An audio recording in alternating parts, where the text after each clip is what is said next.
All right, while we are here, let's mess with the footer. The footer is a site-wide attribute. There's in this template, there's 3 different blocks, right? There's the top block, the middle block, and the bottom block. So you can add, as you can see on the right-hand side, I have this in the top block, this in the middle block, this in the bottom block. Some templates only have 1 block, some don't even have a footer. I think footers are super important to put your information down there so that when people do scroll to the end of your page, they see something and they can go somewhere, which comes to the whole UX design and call to actions, right? You want to always have somewhere for your users to go. Otherwise, they're going to have nowhere to go and then they're going to leave your website and go somewhere else, which is a total fact. All right, cool. Let's add. I'm going to add this Squarespace authorized trainer picture. And any way you add a graphic is the same way you add a picture. So this is a PNG, transparent PNG. I'm going to click image, add image. I have this authorized trainer badge.png. Bam. I could have dragged it, right? I did it this way to save some time. File name. This is a little important when it comes to SEO as well. You know, when you go to Google Images, you can like save an image and it'll download that image as a certain file name. That's how you set that. And it does help your SEO.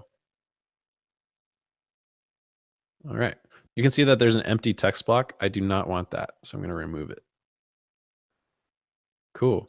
Um, However, I do want to take this opportunity to show you guys how to style this image differently. If you go to an image, let me not get ahead of myself. I hover over the image, click edit, go to design.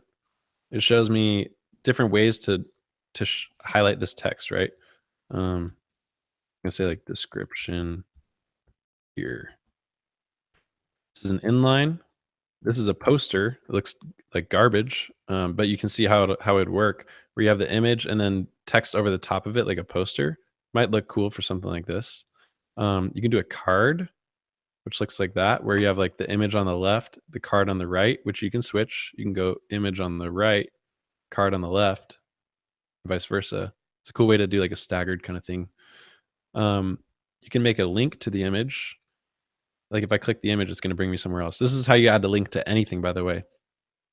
I'm going to add a link, the click through URL. When I click this, where do I go? I want to set that. So I click that. And right now I'm going to do just something external. Google.com. Huge topic right here. This button. Anytime you're linking away from your website, right? If it's not internal in nickoroco.com, if I'm going to go to google.com or cnn.com or whatever, I'm always checking that, because if I'm on a website and I click that link and I go to another website and it doesn't open that in a new tab over here, I forgot about that website already and I'm on that new page. It might have to do with like me having mad ADD, but I think most people have the same issue. Like they'll go to another website and they don't have that tab open, you forget about it. But if that tab is still there, then you have a higher probability of coming back to it. Plus, it helps your SEO. The longer people are on your site, the higher your SEO score is going to be. So, general rule of thumb: if you're linking away from your site, click that "Open a New Window" button. Okay, but we can also make other things. We can make an overlap. That's pretty cool. Make it a collage, which is really pretty. It's like that, like three-dimensional kind of thing, and a stack like that. So mess with that on your own. It's kind of cool. You can actually change the link to be a button instead, and you can style all this later to make it look not like that. You can change the button text, like click me, and so on and so forth. If you do want to link to something on your page, which is probably what you're going to do most of the time, instead of external, we're going to go to content, right? And this brings up the content of my web page or my website. And I'm going to find any of these pages, right? Remember we made intro and intro 2 and intro 3, and then this index. I'm going to link to that. Even though I'm on the homepage already, if I'm on a different page and I click that, it's going to bring me back to the homepage, the index. Another cool thing a lot of you might want to do is like create a way for people to download files from your website. Like I had a couple friends who are in the music community who use their site for like educational resources, and they want to upload a PDF and they want people to download that PDF or download a file. It's really simple. All you do is make a button or a link or whatever, and then you go to click through URL, click files, add a file. It's going to bring up your computer. You upload that file, and then when I click that button, people are gonna download it. I won't prove it to you, but I guarantee you it works like that. And then it'll actually save that file if you want to do it somewhere else. So it's actually hosted on Squarespace right now. All right, we'll cancel out of that and discard the changes. Now, another important topic. I know we're going through the basics still. Um, Say I mess this up. Say if like I've been working on this for like 15 minutes and I made it look terrible and there's a previous version that looked way better. If I click save, there's no way to go back to that old version. It's completely lost. It's going to save this and that's what you have. And then that when you click save, that's what your users are going to see straight up. If it's live and it's ready to go, that's what they're going to see.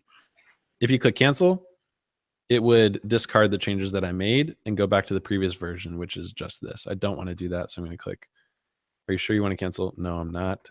I want to save it. I don't want this description though. Bam. Cool. We got that. Now let's edit this middle block. This is kind of cool way to show like your social media instead of the buttons, which is kind of what everyone does. I'm going to delete that. I guess I could have used it, but I didn't. There we go. I'm going to click text. Let me make your next website. I'm going to center it. I'm going to hit return or return again. See how they have that space top and bottom as opposed to shift return, which brings it right there. And go return and let me teach you how to make your own. What I would do is hover over this, like highlight the entire thing that you want to be a link, click link, and it brings up this link. All right, let's get this moving. Right now I'm going to add a temporary link. The way to do that is to add just a hash icon and click the dollar sign, not a dollar sign. There we go. And you can see that it turns it into a link, but it won't take it anywhere. It's just a temporary link. Bam. All right, so we got our basic thing. Now we have this social media thing. This is a good time to talk about how to link social media. A lot of people are here for this.